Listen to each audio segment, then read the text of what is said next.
declarar personas como hemofílicas que no lo eran.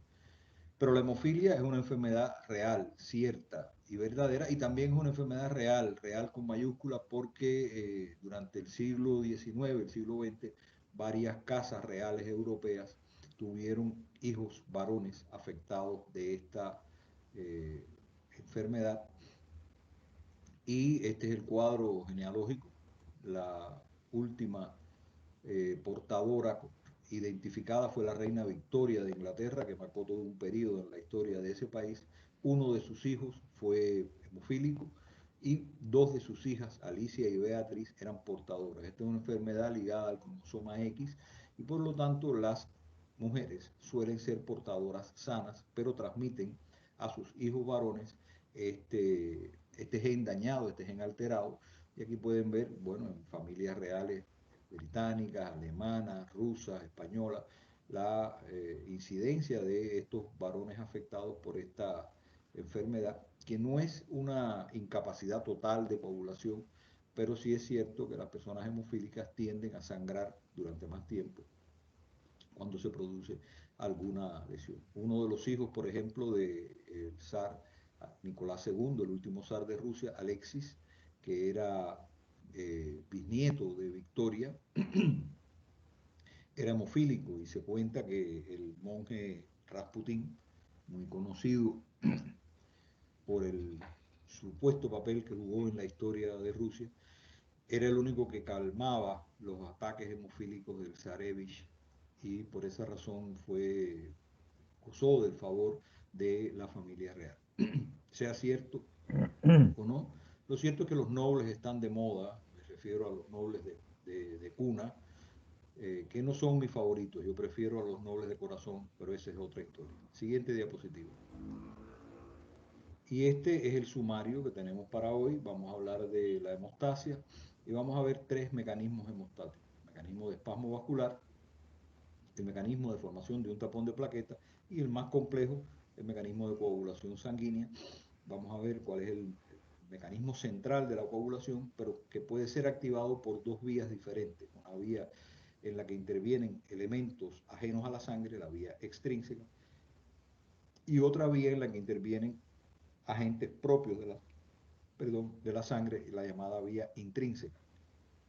Veremos también cómo se puede modular este proceso mediante el uso de anticoagulantes o de procoagulantes y hablaremos de algunos trastornos de la coagulación sanguínea. Siguiente diapositiva. El mecanismo de hemostasia más rápido que se activa ante cualquier lesión vascular es un mecanismo que conduce a la contracción de los músculos lisos que forman parte de las paredes de los vasos sanguíneos, produciendo un cierre parcial o total de ese vaso y con ello reduciendo la pérdida de sangre. Esto es lo que se conoce como espasmo vascular. Perdón, hay varios mecanismos que contribuyen a este espasmo vascular. Uno de ellos involucra al propio músculo liso que puede transmitir potenciales de acción a la musculatura vecina, produciendo esta contracción. También hay factores locales que se desprenden de las células vasculares dañadas, como el tromboxano A2, pero también hay señales que van a la médula espinal y provocan por vía simpática un reflejo vasoconstrictor. Este es el mecanismo que potencia este espasmo vascular, que normalmente no impide el sangramiento, pero reduce las pérdidas sanguíneas, por lo tanto es un mecanismo que contribuye a disminuir las pérdidas de sangre que se producen cuando un vaso sanguíneo es dañado. Siguiente diapositiva.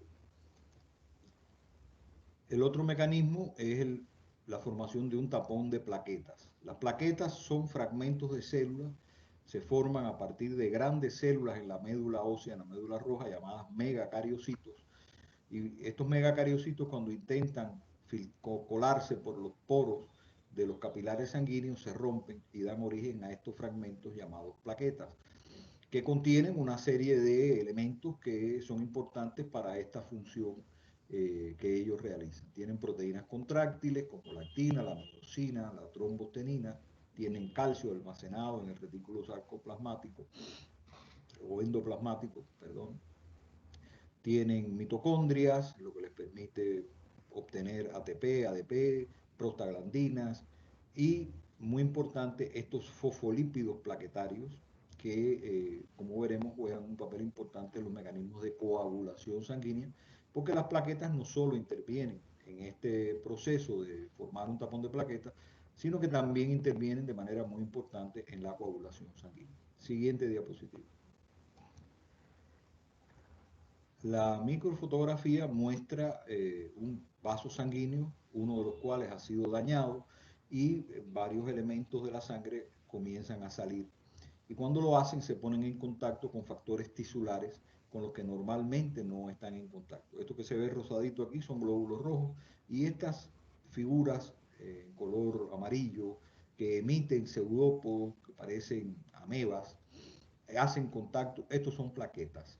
El contacto de estas plaquetas con el colágeno tisular y otros factores, como el factor de von Willebrand, una glicoproteína intersticial, activa un mecanismo de hinchamiento, emisión de pseudópodos, establecen contacto unas con otras, se pegan entre sí, se pegan a estas moléculas de colágeno y comienzan a formar una estructura integrada fundamentalmente por plaquetas que constituye el tapón plaquetario.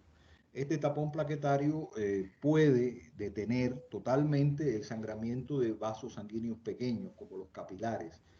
Normalmente los capilares son vasos muy delicados, tienen apenas una pared de células endoteliales, por lo tanto se rompen con mucha facilidad. Cualquier esfuerzo físico, estar sentado en una posición durante un tiempo prolongado puede provocar estos pequeños hemorragias capilares que normalmente se resuelven con la formación de tapones de plaqueta, pero cuando las plaquetas son deficitarias, entonces estos pequeños sangramientos no se logran contener a tiempo y se presentan entonces en la piel manchas de color púrpura que representan estas hemorragias capilares.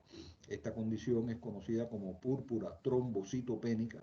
Trombocitopenia significa déficit de plaquetas, cuando hay un déficit de plaquetas, y por eso algunas enfermedades infecciosas como el dengue, que causan déficit de plaquetas, pues también se acompañan de tendencias hemorrágicas, que es lo que las convierte en enfermedades peligrosas y mortales. Siguiente diapositiva. Llegamos entonces al tercer y más importante mecanismo hemostático, que es la coagulación sanguínea. El resultado final de la coagulación es formar también un tapón, pero un tapón diferente al tapón plaquetario, un tapón más sólido, más resistente, que puede contener sangramientos de vasos un poco más importantes como arteriolas, vénulas, etc. Y aquí abajo vemos en la imagen de micrografía electrónica coloreada un coágulo sanguíneo. Esto que se ve rojo aquí, evidentemente son glóbulos rojos, pero esos glóbulos rojos están atrapados en una trama, una red de hilos, y esos hilos, que son la base estructural del coágulo, se forman a partir de una proteína plasmática que está en forma de un precursor inactivo denominado fibrinógeno. Observen la cascada molecular que se muestra a la derecha. Y este fibrinógeno, cuando se activa por acción de una enzima que está presente también en el plasma en forma de precursor inactivo denominada trombina, se convierte en fibrina monomérica, es decir, se le corta un pedazo a la molécula de fibrinógeno y se convierte en una serie de moléculas monoméricas que tienen la capacidad de unirse unas con otras para formar largos filamentos. Es decir, esos hilos amarillos que se ven en esta imagen son cadenas de moléculas de fibrina unidas para formar estos hilos de fibrina, y estos hilos de fibrina son la base estructural del coágulo, donde por supuesto quedan atrapadas otras células sanguíneas, eritrocitos fundamentalmente, pero también leucocitos pueden quedar atrapados acá. Esta fibrina se forma primero en forma laxa, pero se robustece cuando las plaquetas atrapadas acá se activan, se unen y se retraen, así, dándole compactación a esta estructura. Eso es lo que se llama estabilización y retracción del coágulo. Ahí interviene un factor de coagulación, el factor 13, que está precisamente en las plaquetas. Y el destino final del coágulo es, finalmente, después de varios días, semanas, se infiltra esta región con fibroblastos de tejido conectivo y se produce aquí un tejido cicatrizal que sella definitivamente este vaso y el coágulo sanguíneo se disuelve. Ya veremos cuál es el mecanismo. De manera que el mecanismo central de la coagulación es la activación del fibrinógeno por acción de la trombina. La trombina está presente normalmente en forma de un precursor inactivo y cuando se activa la trombina, pues entonces se desencadena este mecanismo de activación del fibrinógeno, la formación de monómeros de fibrina primero, hilos de fibrina después, y esta es la base estructural del coágulo. Fíjense que hay necesidad de calcio iónico en varias etapas, lo vamos a ver también en otras etapas del proceso de coagulación, de manera que la sangre sin calcio iónico no puede coagular. Ese es un elemento importante a tener en cuenta. ¿Y qué es lo que desencadena entonces el mecanismo de coagulación sanguínea? Bueno, la activación, la conversión de la protrombina inactiva en trombina activa. Y de eso se encarga un conjunto de moléculas que forman lo que se ha dado en llamar el activador de la protrombina. Este activador de protrombina se puede producir por dos vías diferentes, las llamadas vías extrínsecas e intrínsecas. Vamos a ver ambas vías a continuación. Siguiente diapositiva. Aquí vemos un esquema que muestra la cascada de reacciones que conducen a la formación del activador de protrombina, que es el que convierte la protrombina en trombina, y una vez que aparece la trombina en su forma activa, pues ya ocurre todo lo que vimos en la diapositiva anterior. Esta vía es llamada extrínseca, ¿por qué? Porque aquí intervienen elementos ajenos a la sangre, elementos externos. Cuando se rompe un vaso sanguíneo, elementos de la sangre se ponen en contacto con los tejidos que rodean al vaso sanguíneo, los tejidos que forman las paredes del propio vaso sanguíneo, y estos contienen lo que se ha dado en llamar un factor tisular, más conocido como tromboplastina tisular.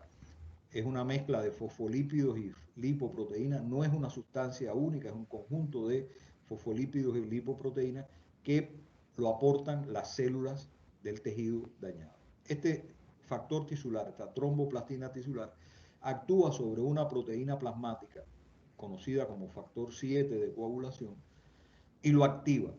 Cuando le ponemos una A minúscula al lado del número romano que identifica el factor, eso significa que es la forma activa de ese factor. Este factor 7 activado activa a su vez a otra proteína plasmática, el factor 10 de coagulación, y lo activa.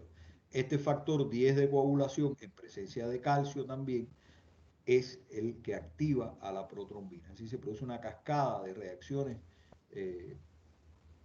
desencadenada por este contacto con esta tromboplastina tisular que conduce a la formación del activador de protrombina que convierte a la protrombina en trombina y inicia el mecanismo de coagulación. La trombina tiene un ayudante que es el factor 5 de coagulación.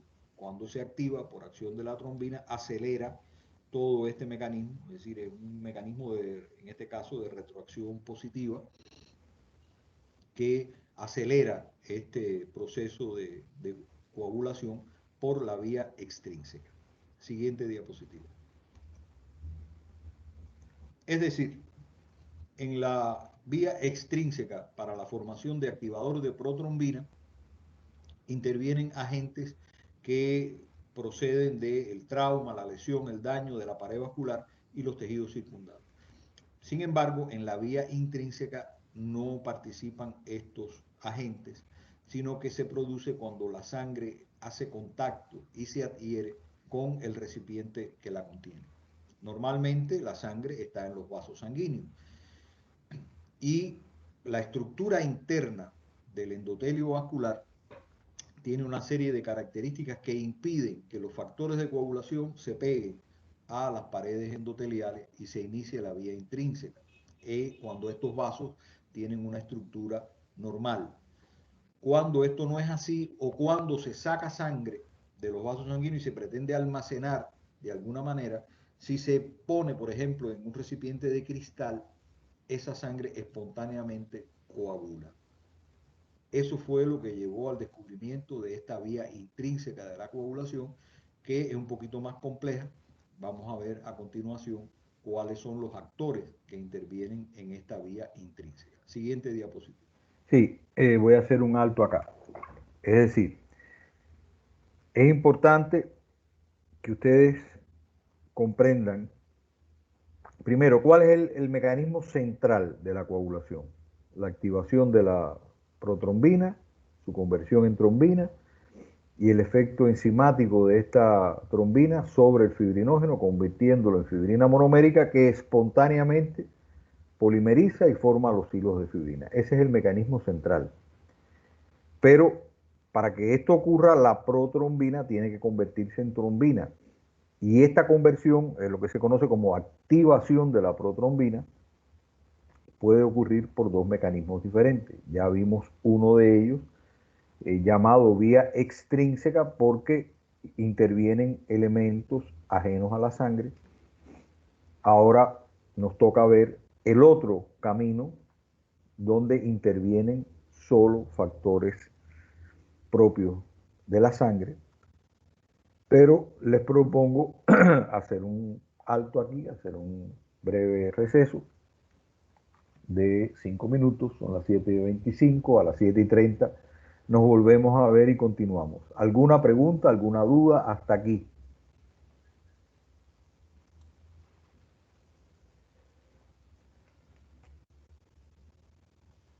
No hay. Bueno, perfecto. Profesor. No, profe. Se entiende todo. Qué bueno. Ok, bueno, entonces a las 7:30 nos vemos.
Bueno, ya estamos de vuelta. ¿Listos para continuar?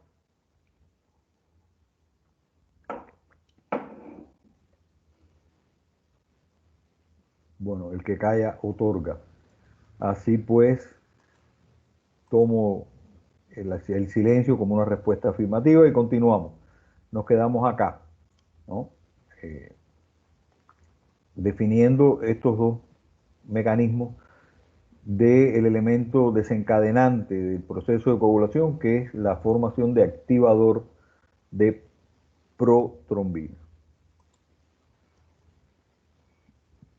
Esta es la vía intrínseca. Como pueden ver, termina, igual que la anterior, con la activación de la protrombina. Una vez que la protrombina es activada, ya el resto del proceso ocurre, pero en este caso, los actores, algunos de ellos son diferentes. Hay elementos que coinciden, por ejemplo, el calcio, el factor 10, pero para llegar ahí, al factor 10 activado, el camino es diferente. Y comienza cuando una proteína plasmática llamada factor 12 de coagulación se pega con las paredes vasculares o las paredes de un recipiente de cristal. Eso hace que ese contacto es el que provoca que este factor 12 se active.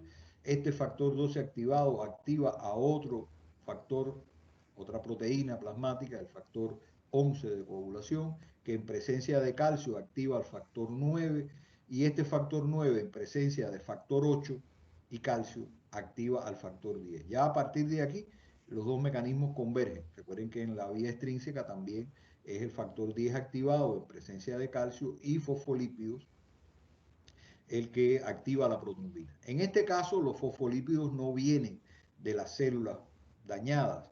¿De dónde vienen los fosfolípidos en este caso? De las plaquetas. Esta combinación de fosfolípidos plaquetarios, lo que se conoce como tromboplastina plaquetaria, hace la misma función que los fosfolípidos que liberan las células tisulares dañadas en la vía extrínseca. También se le llama factor 3, con número arábigo en lugar de número romano, factor 3 de plaqueta. De manera que esta es la vía intrínseca de coagulación que se produce, por ejemplo, cuando se intenta almacenar sangre en recipientes de cristal o en cualquier recipiente que permita el contacto y la adherencia de este factor 12 de coagulación a las paredes. Normalmente, repito, en los vasos sanguíneos esto no ocurre, pero cuando la integridad del vaso se ve alterada, por ejemplo, por la presencia de una placa de ateroma, se puede activar esta vía intrínseca de coagulación y conducir a la formación de coágulos que no cumplen ninguna función hemostática, sino simplemente son coágulos aberrantes que se forman y pueden salir a circular y causar algún tipo de bloqueo de tromboembolismo en vasos sanguíneos, dejando sin riego sanguíneo zonas importantes del organismo. Siguiente diapositiva. Comparando entonces estas dos vías, extrínseca e intrínseca, vemos que la vía extrínseca es iniciada por factores tisulares, fundamentalmente la tromboplastina tisular, mientras que la vía intrínseca es iniciada por el contacto y en este caso la tromboplastina no es de origen tisular, sino de origen plaquetario. La vía extrínseca es más rápida, hay menos actores interviniendo en ella, la vía intrínseca es más lenta. Y en realidad, cuando se produce un daño vascular, las dos vías se activan, tanto la extrínseca como la intrínseca. De hecho, la mayoría de los hemofílicos lo que está alterado son factores de la vía intrínseca, la vía extrínseca está intacta y simplemente tienden a sangrar más cuando se produce una hemorragia por el hecho de que a la vía extrínseca le falta el apoyo, la cooperación de la vía intrínseca que no se puede activar al estar alterado alguno de los elementos que intervienen en esta cascada molecular. Siguiente diapositiva. Como les decía en una diapositiva anterior, hay mecanismos de retroacción positiva que aceleran la coagulación sanguínea en las etapas iniciales. Uno de los factores más importantes para esto es el hecho de que la trombina, la enzima que cataliza la conversión del fibrinógeno en fibrina activa, tiene un carácter autocatalítico, es decir, se puede activar a sí misma. Es decir, lo que significa que una vez que aparece una molécula de trombina, esta es capaz de formar otras moléculas de trombina y esto, por supuesto, acelera el mecanismo de coagulación. También en las etapas finales, porque la coagulación hay que detenerla, porque si no se detiene y se extiende por todo el árbol vascular, se te coagula toda la sangre y estás muerto, ¿no? Es decir, hay que detener la coagulación y ahí también intervienen mecanismos de retroacción positiva que aceleran esta detención.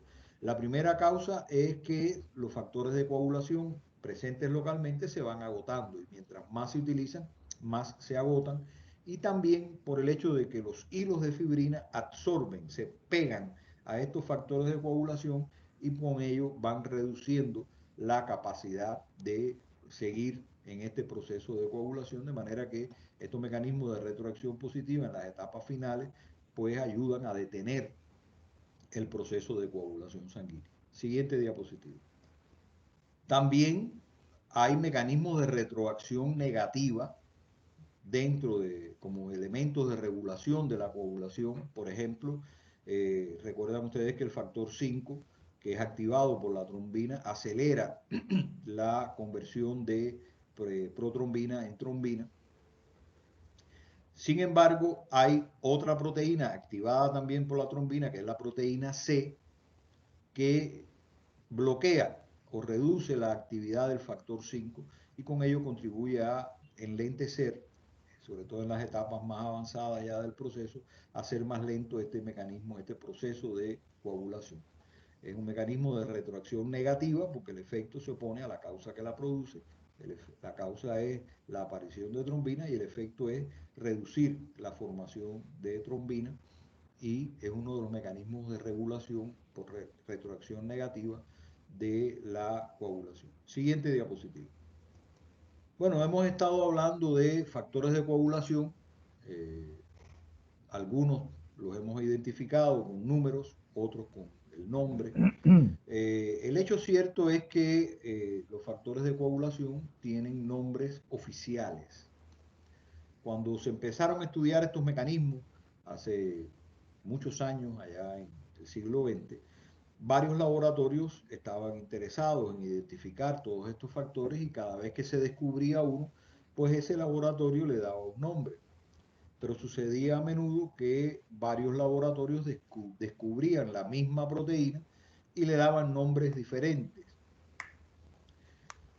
lo cual generó una terminología demasiado profusa, confusa, y en los años 50 se hizo un congreso internacional en el cual se decidió poner orden dentro de esta terminología tan variada y confusa y se le dio a cada factor de coagulación identificado en ese momento un número romano. Así el factor 1 de coagulación es el fibrinógeno, el factor 2 es la protrombina, el factor 3 es la tromboplastina tisular, estos fosfolípidos y lipoproteínas. El factor 4 es el calcio. El factor 5 es la proacelerina, es uno de los nombres que se le daba anteriormente. Aquí tienen algunos de los nombres, proconvertina, factores. Es decir, a partir del factor 5 utilizamos más el número que el nombre, lo que casi nadie se refiere al fibrinógeno como factor 1 de coagulación. Casi nadie se refiere a la protrombina como factor 2 de coagulación. El factor 3 tisular algunas veces se usa, pero sobre todo se usa cuando se refieren al factor de plaquetas y entonces el número se escribe con números arábigos.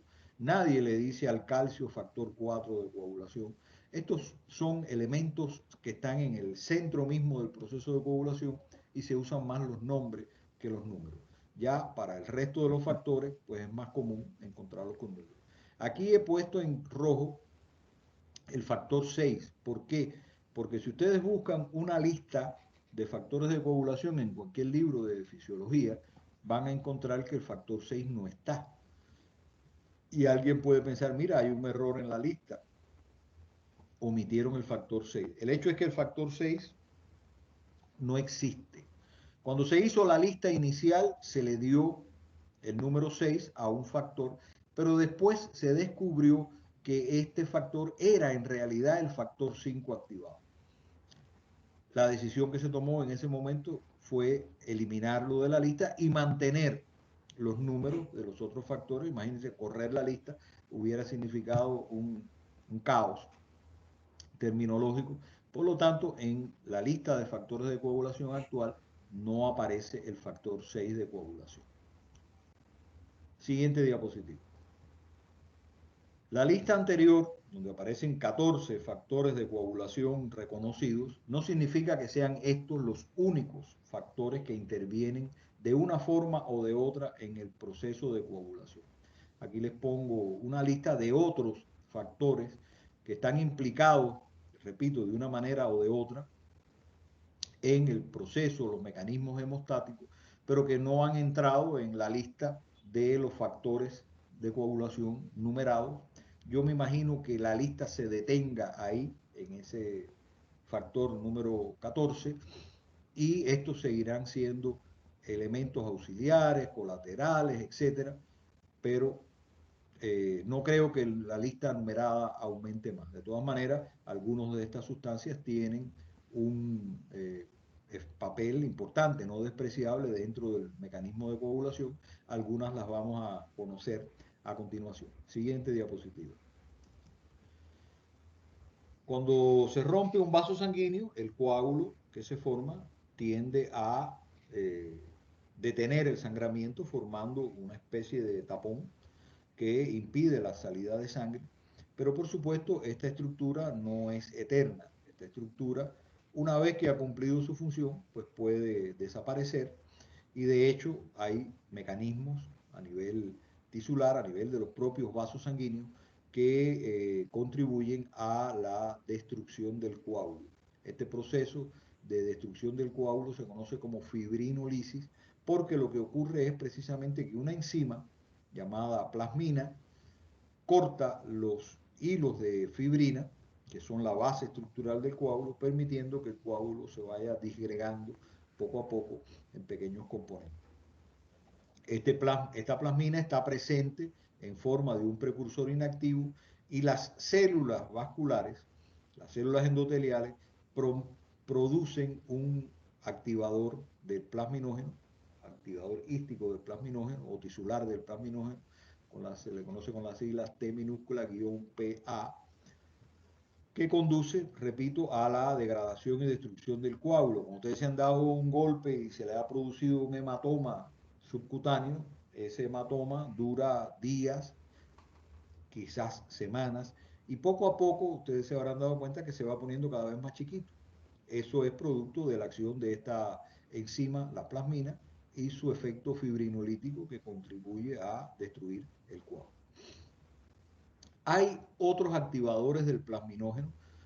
Por ejemplo, en el riñón, los capilares tienen un activador muy potente del plasminógeno denominado uroquinasa. Y esto es importante, ¿por qué? Porque la sangre pasa varias veces al día por esos dos pequeños órganos, los riñones. Los capilares tienen que mantenerse libres de cualquier coágulo y esta uroquinasa precisamente juega ese papel, mantener libre de coágulos los capilares renales para que estos puedan cumplir su función. También hay activadores del plasminógeno de origen bacteriano, sobre todo las bacterias del tipo estreptococo tienen una enzima conocida como streptoquinasa. ¿Y qué función juega esta streptoquinasa?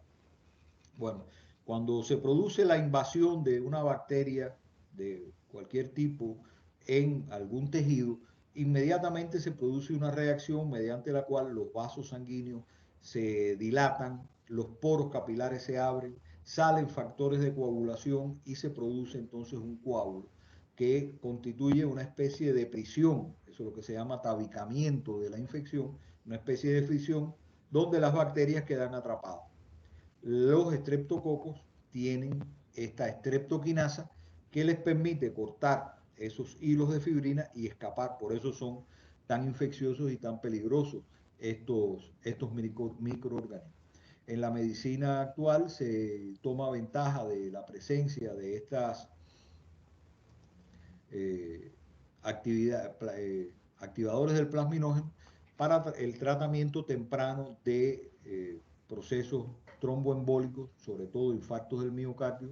Entonces usted, una persona que está sufriendo un infarto, le pone un activador del plasminógeno y logra disolver el coágulo y con ello evitar el daño. Esto se conoce como trombolisis y es una técnica que si se aplica tempranamente, porque obviamente después de varias horas de estar sin riego sanguíneo, ya las células comienzan a morir, pero si se aplica tempranamente, pues puede constituir una diferencia importante en el desarrollo de un proceso embólico de esta naturaleza. Siguiente diapositiva. Bueno, hago un pequeño alto aquí. No para dar un receso, creo que no es necesario, pero sí para darle la oportunidad si tienen alguna pregunta, alguna duda. Hemos hablado de muchos elementos, muchas moléculas, muchas sustancias, muchos factores, muchos procesos, muchos mecanismos, y esto puede de alguna manera generar confusión. ¿Alguna duda, alguna pregunta, algo que no haya quedado claro o algo que quieran saber, añadir?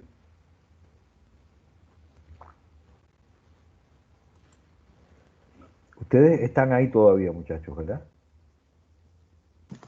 Sí, señor. Sí, profe, aquí estamos.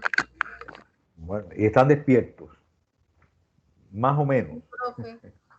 más o menos. No, porque me llama la atención que nadie ha preguntado nada. Y generalmente estos son temas que motivan muchas preguntas, no solo de cosas que no se entienden, sino de cosas que uno ha oído, ha escuchado, ha visto en algún familiar. Y me llama la atención esa Una facilidad. pregunta. Dígame. En caso de que se dé una desencadenación exagerada de lo que va a ser la protrombina, Sí. ¿esto en qué afectaría? Vamos a llegar allá, pero sí, claro, cuando se activa la protrombina, se produce un coágulo. Si ese coágulo está tapando un vaso sanguíneo dañado, es un coágulo fisiológico y benéfico. Pero si ese coágulo no está tapando ningún vaso sanguíneo dañado, simplemente se produce, se forma y se libera y sale a circular, se mueve a través de... Esto ocurre generalmente en las grandes venas de las piernas. Y ahí el coágulo se puede desplazar sin grandes problemas, pero cuando llega a vasos sanguíneos más pequeños, se puede trabar y obstruir el flujo sanguíneo, provocando un infarto. Ahí es donde está el peligro y es una de las causas de enfermedad y muerte más comunes hoy en el mundo, sobre todo en aquellas partes del mundo donde las enfermedades infecciosas ya no juegan un papel tan importante. Estos procesos tromboembólicos son una de las causas principales de enfermedad y muerte. Ok, esa era la duda, Víctor. ¿Es posible que el cuerpo pueda no sintetizar lo que es el plasminógeno? Eh, no lo sé. Si hay alguna patología hereditaria, puede ser. Es una proteína, de manera que sí, todas las proteínas son susceptibles de verse alteradas por mutación a nivel del ADN. No conozco ninguna patología concreta, pero al menos teóricamente es posible. ¿Conoces tú alguna? No, pero me entró la duda, Ya, porque ok. pensé que podría estar relacionado con lo que es la trombosis. Bueno, busca información sobre eso. Busca información sobre eso y nos cuenta la semana que viene. ¿De acuerdo? Bueno, Ah, listo, profe. ok, seguimos entonces. Muchos de ustedes habrán oído hablar de la vitamina K y su relación con los procesos de coagulación. Lo primero que quiero que quede bien claro es que la vitamina K no es un factor de coagulación, es decir, no interviene directamente en el proceso de coagulación.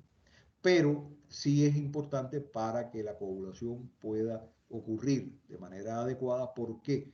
Porque es una coenzima importante para la producción en el hígado de factores de coagulación tan importantes como la protrombina, tan importantes como el factor 7, el factor 9, el factor 10, la proteína C y otros que requieren de la presencia de este cofactor. Es una reacción en la que se carboxila el glutamato y esta vitamina K interviene como cofactor, se puede recuperar. Hay una enzima, la epóxido reductasa de vitamina K, que recupera la vitamina, es decir, que puede actuar varias veces.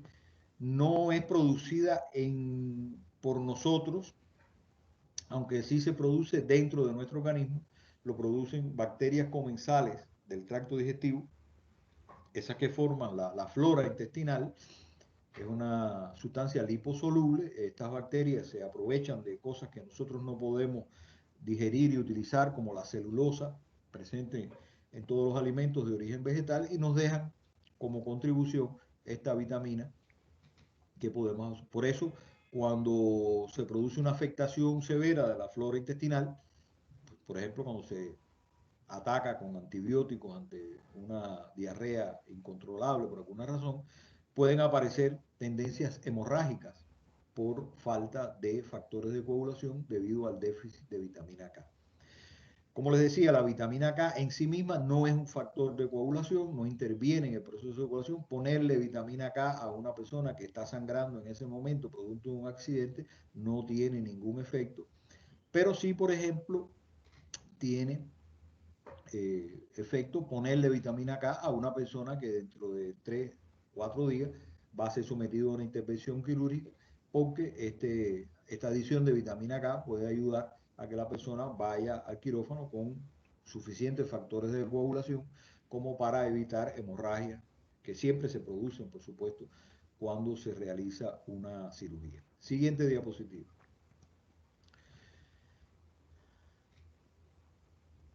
Hay sustancias que previenen, evitan o reducen la coagulación que se usan con diferentes fines. Por ejemplo, cuando usted quiere conservar sangre, una persona que hace una donación de sangre y esa sangre se va a guardar, pues es necesario evitar que esa sangre coagule. O personas que tienen tendencia a la formación espontánea de coágulos, de trombos, y entonces usted le administra un anticoagulante para prevenir que se puedan formar estos coágulos. Eh, Anticoagulantes intravasculares o de uso intravascular.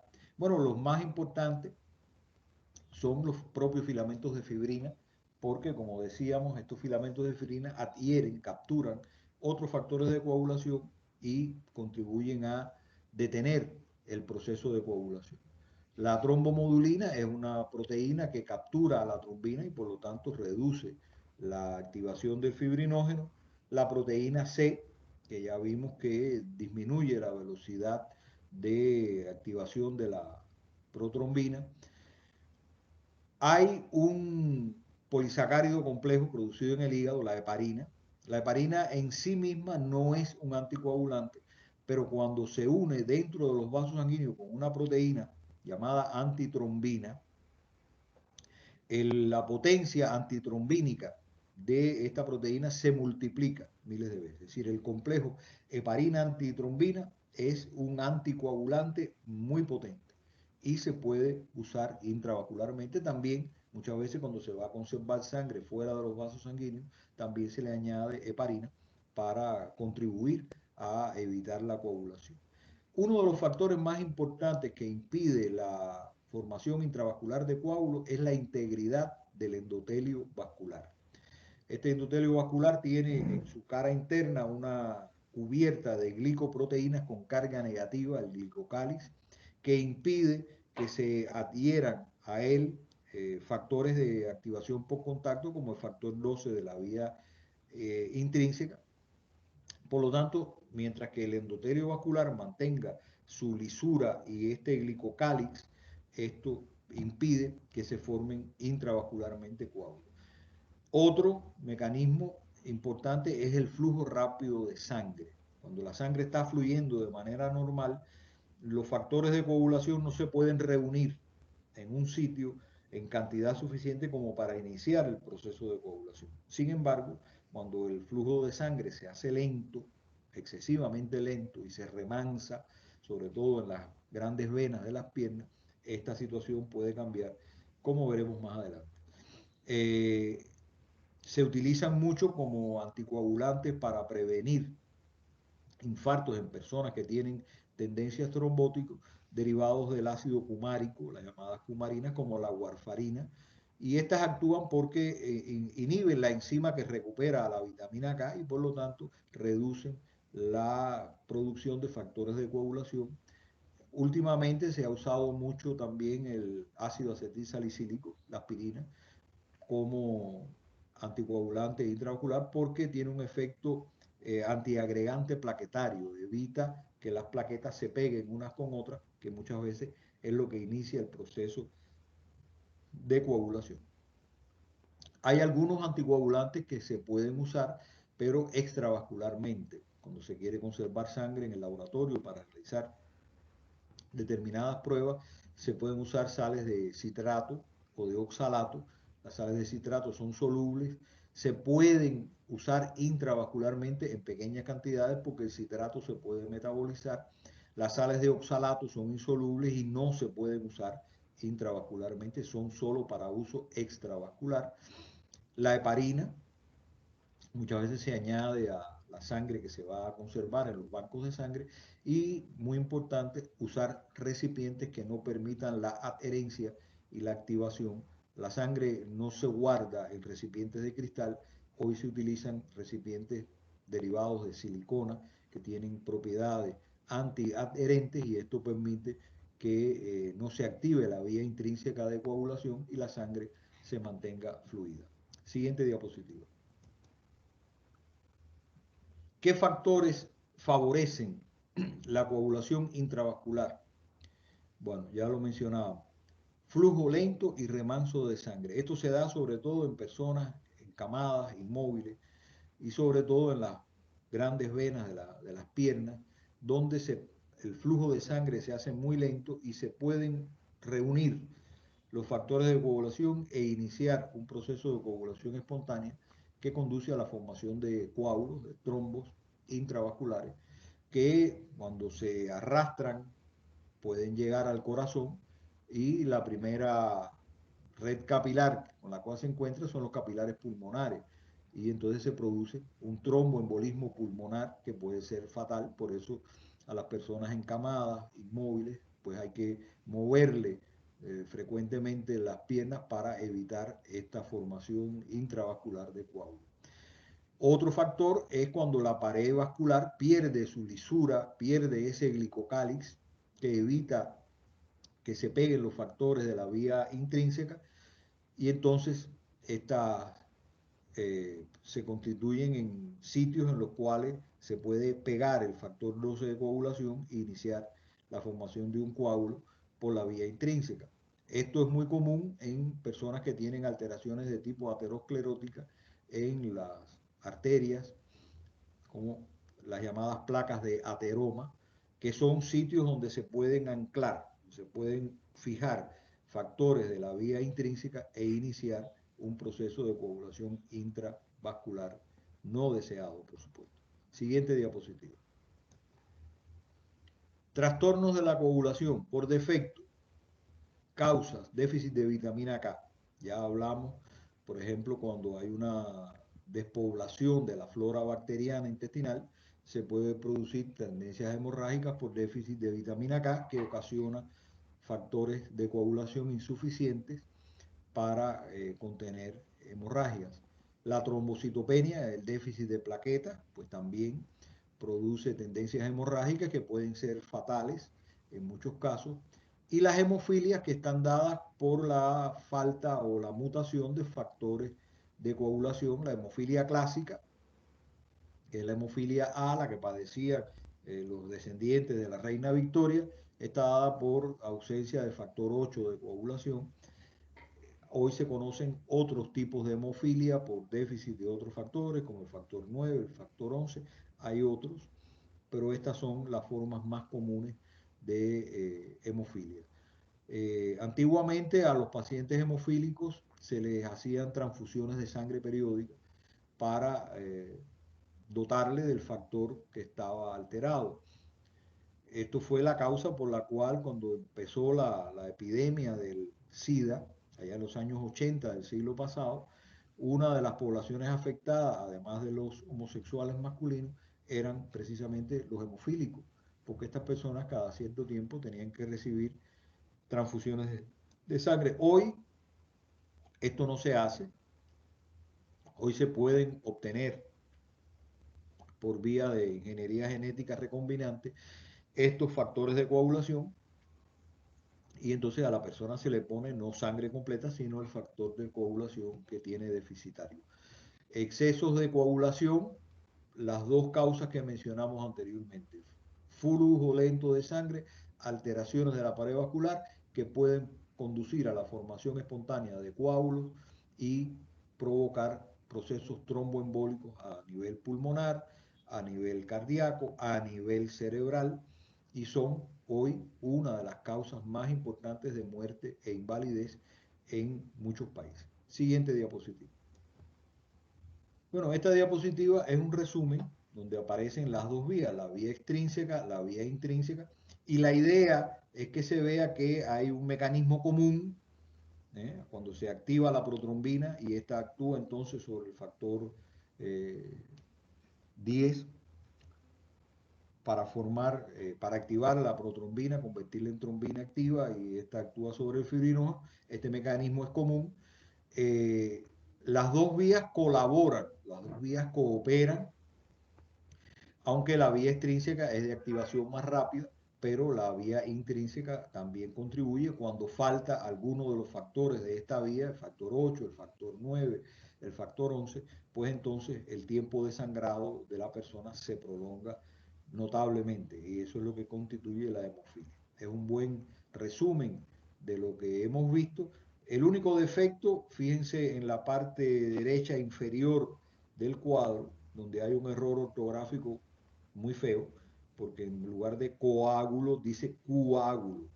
Y es verdad que uno cuando habla, muchas veces no dice coágulo, sino coágulo, pero es incorrecto escribirlo de esta manera. De todas formas, les dejo el gráfico porque puede ayudar a comprender la interacción entre estas dos vías, extrínseca e intrínseca. Siguiente diapositiva.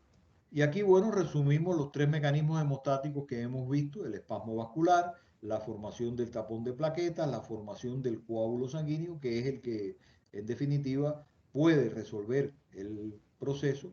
Y aquí una comparación de los mecanismos de tapón de plaquetas y el coágulo sanguíneo para que se vea cómo hay interacción entre unos mecanismos y otros, tanto la formación del tapón de plaquetas como el mecanismo de coagulación, pues comparten una serie de elementos, una serie de actores. Aquí tienen un resumen de estos mecanismos de coagulación. Siguiente diapositiva. Y entonces, como sugerencia, para que no se pierdan entre tantos actores, esto es como una película donde trabajan muchos actores, yo les aconsejo que hagan un cuadrito cuando estudien en el capítulo correspondiente y vayan, a medida que vayan apareciendo nuevos factores de coagulación, los vayan incorporando a una lista como esta, donde van a poner el nombre, qué cosa es desde el punto de vista químico, una proteína, un lípido, lo que sea, y qué hace, cuál es la función, qué papel juega dentro de los mecanismos hemostáticos. Aquí les puse los primeros que aparecen por orden de aparición. Ustedes pueden ir añadiendo renglones y ir añadiendo componentes. Es un mecanismo complejo, vienen muchos factores. A cada rato se descubre uno nuevo, por lo tanto, es inevitable estar familiarizado con estos factores. Siguiente diapositiva. Bueno, esta es la bibliografía, el último capítulo que vamos a tocar en este curso. capítulo 37 del Guyton Hall, 13ª edición, hemostasia y coagulación sanguínea. Bueno, como dice el cómico, se acabó la actividad. Les recuerdo, la guía de estudio de este tema está en la guía de estudio de la semana pasada. Por cierto que no he podido subir todavía los materiales de esta semana porque hubo un problema con Canvas, ya está resuelto. Entonces, bueno, cuando tenga tiempo, porque a veces se demora un poco el proceso, pues subiré los materiales de esta semana, pero no va a estar la guía de estudio, porque la guía de estudio ya está, es la misma de la semana pasada. Tiene una parte para el capítulo de eritrocitos y otra parte para este capítulo de hemostasia y coagulación sanguínea. Es decir, que la guía abarca los dos aspectos. ¿Alguna duda, alguna pregunta sobre este tema, sobre la asignatura?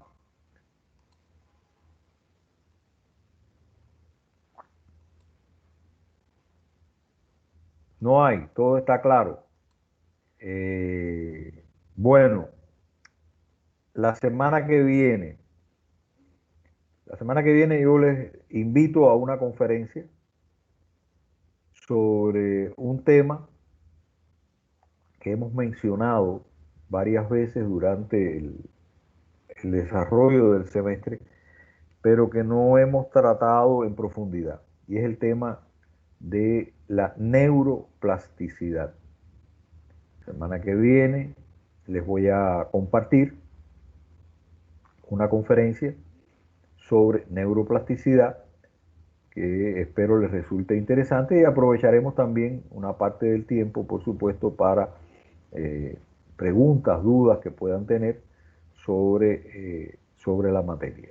A los que nos acompañan en las actividades culturales de los sábados a las 9, mañana espero que no haya ningún inconveniente. El sábado pasado tenía cita de vacunación, inaplazable, por supuesto, y como sospechaba, pues se demoró un tanto, y por eso no hicimos la actividad del sábado pasado, pero este sábado sí podemos compartir con la música de Pablo Milanés, que fue lo que pidieron en la última actividad que compartimos. Y de esa generación de Pablo hay otro muy conocido, compositor, Silvio Rodríguez, y él escribió un requiem. Normalmente cuando se habla de un requiem en música, se habla de música de funeral.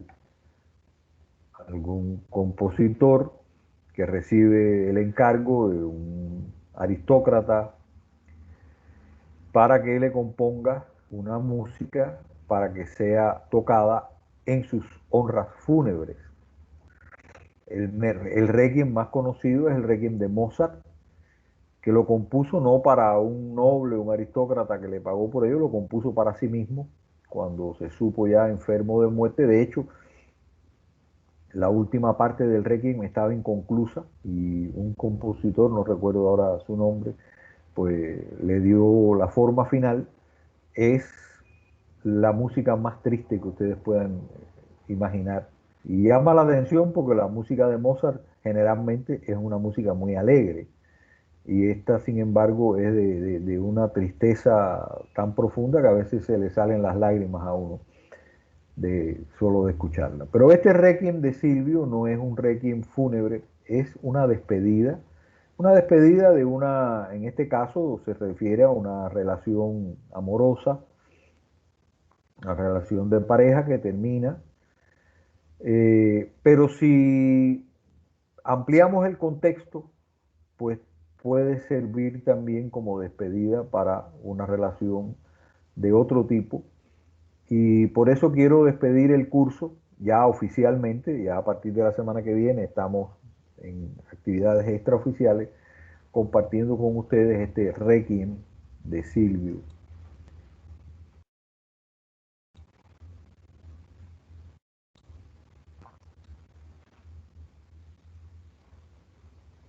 Que ahora les comparto.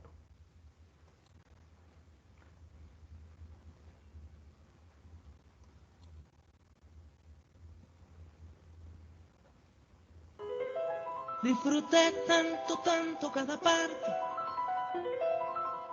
y gocé tanto, tanto cada tono, que me duele algo menos cuando partes, porque aquí te me quedas de algún modo.